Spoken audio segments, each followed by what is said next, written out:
Doctor Lakshman Yadav, उसने यह भी कहा कि मैं किसी से ये नहीं कहता कि आप मेरे फॉलोअर बनो या मुझे सर पर बैठाओ। मेरा मानना यह है कि जो लोग मुझे जानते हैं या मेरी बातें जिनको अच्छी लगती है वो ही मुझे अमल करते हैं। मैं किसी से ज़बरदस्ती नहीं करता, ये उनकी सही बात है, क्योंकि यहाँ पर सब स्वतंत्र है, वैचारिक रूप से भी हर तरीके से जिसको जो अच्छा लगता है वह करते हैं। कि डॉक्टर लक्ष्मण यादव व रतन लाल चेहरे पर रंग लगा हुआ है और अपनी फैमिली के साथ, बच्चों के साथ एक फोटो क्लिक करके उन्होंने सोशल मीडिया पर वह वायरल कर दिया और वहीं उनको घेर लिया। चारों तरफ से सवाल उठने लगे और उसको लेकर डॉक्टर लक्ष्मण यादव ने अपनी सफाई दी, अपने यूट्यूब पर एक वीडियो अपलोड की जिसके अंदर लिखा कि सामाजिक न्याय का सांस्कृतिक वैचारिक संदर्भ, और उसके अंदर तमाम पहलुओं को लेकर, तमाम इतिहास को लेकर जो वह जानते हैं उस पर अपनी सफाई देने की कोशिश की।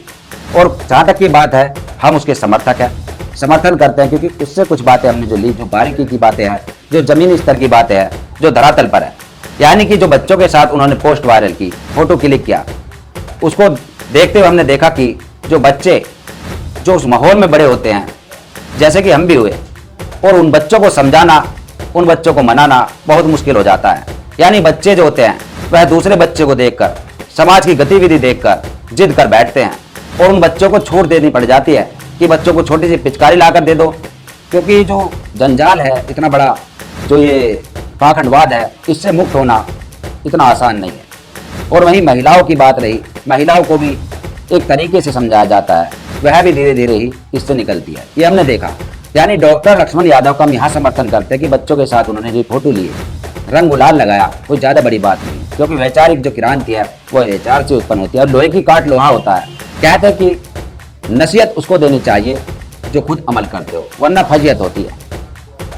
ज्ञान उसको देना चाहिए यदि उसका आप अमल करते हो। यदि हम अपने बारे में बताएं, करवा चौथ का व्रत हम नहीं रखवाते लंबे समय से, यानी कि 10-12 वर्षों से नहीं रखवाते हम, केवल 1 वर्ष रखा था, स्टार्टिंग में रखना चाहा था, उसी समय हमने प्यार से समझाया, तरीके से समझाया, डरा कर समझाया, हर तरीके से समझाया, समझ में आ गई। तरीका बहुत अच्छा था, सरल था। यदि आप भी उसको आजमाएंगे तो हो सकता है आपके घर में यदि लड़ाई होती हो, पत्नी ना मानती हो, ज़बरदस्ती करती हो, तो वह भी मान जाएगी। बहुत सरल तरीका था, उस तरीके को हम बताएंगे कभी आपको। दूसरी बात, होली की बात यदि हम कहें, 5 वर्ष हो गए होली पर किसी से ना रंग लगवाया और ना ही किसी के लगाया।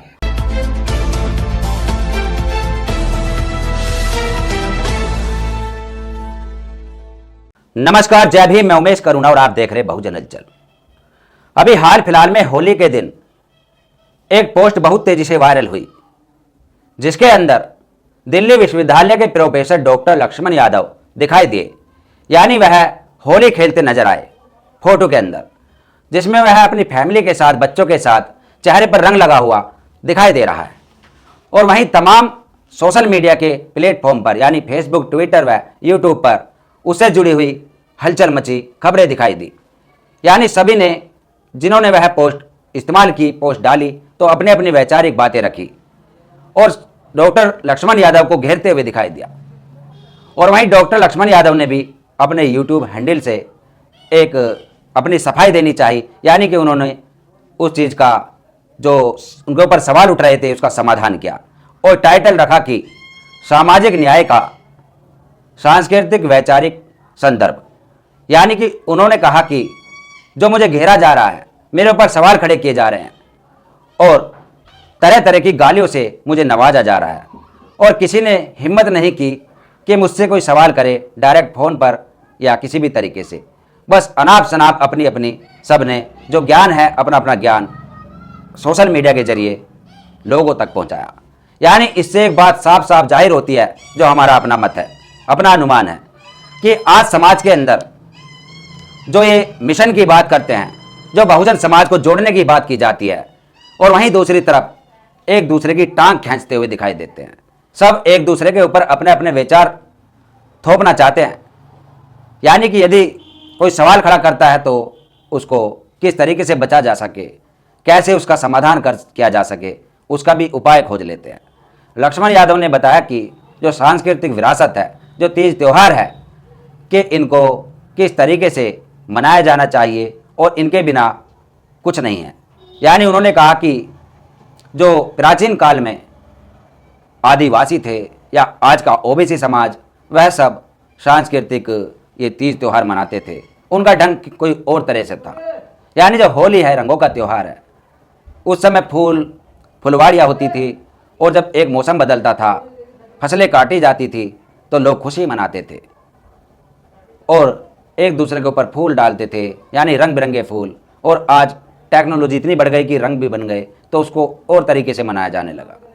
और जो जहाँ तक की बात है कि होली जलाना, होलिका का दहन करना, कि उस समय जो फसलें काटी जाती थी, उन फसलों की जो गंदगी होती थी, घास फूस होती थी, यानी वेस्ट जो सामग्री होती थी फसलों की, उसको जलाया जाता था और फिर दूसरे तरीके से खुशियाँ मनाकर नई फसल तैयार की जाती थी। मतलब अपना अपना सबका ढंग था।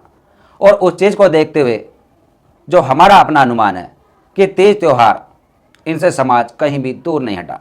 ये बहुत ही इम्पोर्टेंट हो गई समाज के लिए, किस किस को समझाते हैं, किस किस को मनाते हैं।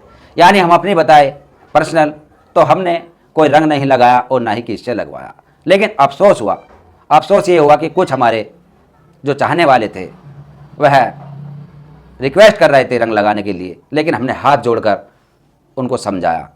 लेकिन उनके जो अरमान थे वह उनके दिल में रह गए और हमें थोड़ा अफसोस हुआ कि रंग लगवा लेते, गले मिल लेते तो इनको खुशी मिल जाती, लेकिन हम ऐसा ना कर सके।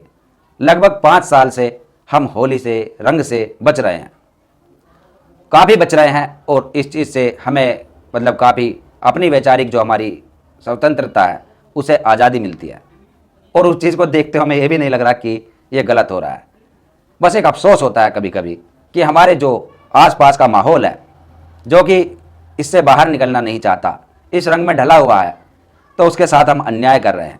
यानी वह लोग आस लगा कर आते हैं और हम उनको निराश कर देते हैं। ये भी चीज़ सामने आती है। और बच्चे छोटे छोटे होते हैं, बच्चों की जो वैचारिक बुद्धि होती है वह समझ नहीं पाते, तो उनको भी थोड़ा खुली छूट दे दी जाती है कि चलो जो मर्जी है कर लो, खेल लो थोड़ा बहुत होली।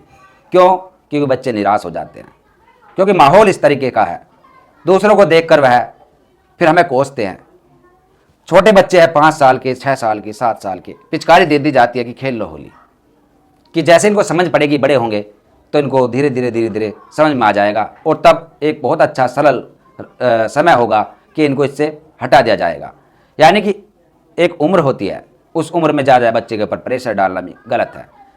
या तो सारा ही माहौल ऐसा हो जो कि कोई भी इस चीज़ को ना मानता हो, तो बच्चे बहुत खुशी से मान जाएंगे। लेकिन जब माहौल इस तरीके का है कि बच्चे चारों तरफ देखते हैं और होली खेलते हुए देखते हैं, तो उनका भी मन करता है। ये भी एक चीज़ हमने देखी। रही बात बौद्धिस्टों की, जो अपने आप को 100% बौद्धिस्ट मानते हैं और उनमें भी बहुत खामियां दिखाई देती है। यानी बाबा साहब अम्बेडकर जी की 22 प्रतिज्ञाओं पर जो उनको दोहराकर कोई अमल करता दिखाई नहीं देता। सारी प्रतिज्ञाएं जितनी भी है बहुत कठिन है। यानी कि मैं झूठ नहीं बोलूँगा, झूठ तो सभी बोलते हैं, कोई ज़्यादा कोई कम, लेकिन बोलना पड़ता है। और मैं कभी कोई नशीले पदार्थों का सेवन नहीं करूँगा। थोड़ा बहुत सभी कर लेते हैं और हम ये नहीं कहते कि ज़रूरी है, लेकिन हम जो देखते हैं प्रतिज्ञा लेने वाले लोगों को बीड़ी या थोड़ा बहुत कुछ भी, चाहे गुटखे का प्रयोग करते हैं लोग। यानी यदि हम शादियों में जाते हैं, देखते हैं कि बौद्धिस्ट रीति रिवाज से शादी हो रही है और वहाँ भी कहीं ना कहीं किसी भी तरीके से वही परंपरा जो हिंदूवादी सभ्यता के अनुसार वही देखने को मिलती है कहीं ना कहीं। यानी कि किसी भी तरीके से इससे बाहर निकलना बहुत मुश्किल लग रहा है जो हम देख रहे हैं। हम भी बहुत रिश्तेदारों की ऐसों की शादी में गए जहाँ हमने देखा कि नाम को तो वह बौद्धिस्ट शादी थी कि बौद्धिस्ट शादी है, लेकिन वहाँ हमने बहुत सारी चीज़ें ऐसी नोट की कि वहाँ ब्राह्मणी व्यवस्था जो है, ब्राह्मण व्यवस्था सारी वहाँ फूट फूट कर भरी हुई थी किसी भी तरीके से देखा। तो कुल मिलाकर हमने यहाँ यह देखा कि जो आज घेरने में लगे हुए हैं प्रोफेसर रतनलाल को या प्रोफेसर लक्ष्मण यादव को या तमाम एक्टिविस्टों को, ऐसे लोगों को जिन्होंने होली खेली, तो यह अपने गिरवान में झांक कर देखे कि इससे कैसे बचा जा सकता है। वहीं हम देखते हैं कि ये जो बातें चलती है कि मंच पर बाबा साहब का नाम लेते हैं, बुद्ध का नाम लेते हैं और दूसरी तरफ इन कर्म कांडों में पड़े होते हैं, राजनीति करते हैं। ये हो सकता है कि ऐसा हो। कहते हैं कि नसीहत उसको देनी चाहिए जो खुद अमल करते हो, वरना फजियत होती है। ज्ञान उसको देना चाहिए यदि उसका आप अमल करते हो। यदि हम अपने बारे में बताएं, करवा चौथ का व्रत हम नहीं रखवाते लंबे समय से, यानी कि 10-12 वर्षों से नहीं रखवाते हम। केवल 1 वर्ष रखा था, स्टार्टिंग में रखना चाहा था। उसी समय हमने प्यार से समझाया, तरीके से समझाया, डरा कर समझाया, हर तरीके से समझाया, समझ में आ गई। तरीका बहुत अच्छा था, सरल था। यदि आप भी उसको आजमाएंगे तो हो सकता है आपके घर में यदि लड़ाई होती हो, पत्नी ना मानती हो, ज़बरदस्ती करती हो, तो वह भी मान जाएगी। बहुत सरल तरीका था। उस तरीके को हम बताएंगे कभी आपको। दूसरी बात, होली की बात यदि हम कहें, 5 वर्ष हो गए होली पर किसी से ना रंग लगवाया और ना ही किसी के लगाया, ना ही घर से बाहर निकले भी यदि हम, तो यदि किसी बच्चे ने हमारे ऊपर पिचकारी तान ली तो उसको प्यार से हाथ जोड़ा, उसने हमारे ऊपर पिचकारी भी नहीं डाली, ना ही गुब्बारा फेंका। क्योंकि जो वैचारिक हमारी ताकत है, शक्ति है, जो हमारा देखने का नज़रिया है, समझाने का तरीका था, उससे हमने देखा कि हमने बच्चों को किस तरीके से हैंडल किया, जो कि उन्होंने हमारे ऊपर एक रंग का, एक पानी का, एक कहते छींटा तक भी नहीं मारा। वह बच्चे समझ गए और अच्छे कपड़े में हम घूमे, किसी ने ना रंग लगाया ना गुलाल लगाया। क्योंकि वैचारिक शक्ति, वैचारिक ताकत अलग होनी चाहिए। दूसरा, होली, दीपावली, तमाम जितने भी ये तीज त्यौहार है, यानी कि जो सांस्कृतिक है बौद्धों की, जिसके ऊपर ब्राह्मणों ने कब्जा कर लिया, इससे छुटकारा पाना बहुत मुश्किल दिखाई देता है। यानी कि तरीका चेंज कर सकते हैं लेकिन इससे बच नहीं सकते। हमने देखा दीपावली के दिन जो दीपक जलाते हैं, जो लक्ष्मी की पूजा करते हैं लोग, यदि जिसने इससे छुटकारा पाना चाहा तो उन्होंने बुद्ध रख लिए, डॉक्टर बाबा साहब अम्बेडकर रख लिए और वहाँ पर उन्होंने दीपक जलाए। दीप जलाने के बाद उन्होंने वहाँ जो खील वगैरह जो भी उनके होते हैं, मिठाई वगैरह, मिष्ठान, उनका प्रयोग किया और खुशियाँ मनाई, कैंडल जलाए, तथागत बुद्ध को और अम्बेडकर को साक्षी मानकर। यानी कि कहीं ना कहीं लिप्त है, इससे बचना बहुत मुश्किल लग रहा है। होली पर भी ऐसे ही होता है। लोग बेशक इनमें कर्म कांडों में न पड़ते हो, होलिका का दहन न करते हो, ऐसे भी बहुत लोग मिले, लेकिन वह रंग से नहीं बच पाते।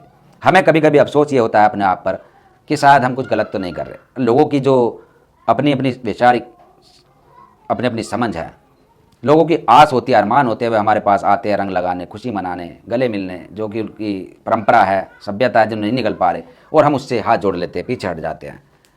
अफसोस होता है, कुछ देर होता है, लेकिन बाद में हम उनको मना लेते हैं कि यार हमने गलत किया। कोई आस लगा कर आया और उसको हमने हाथ जोड़कर पीछे हट गए, किनारा कर लिया।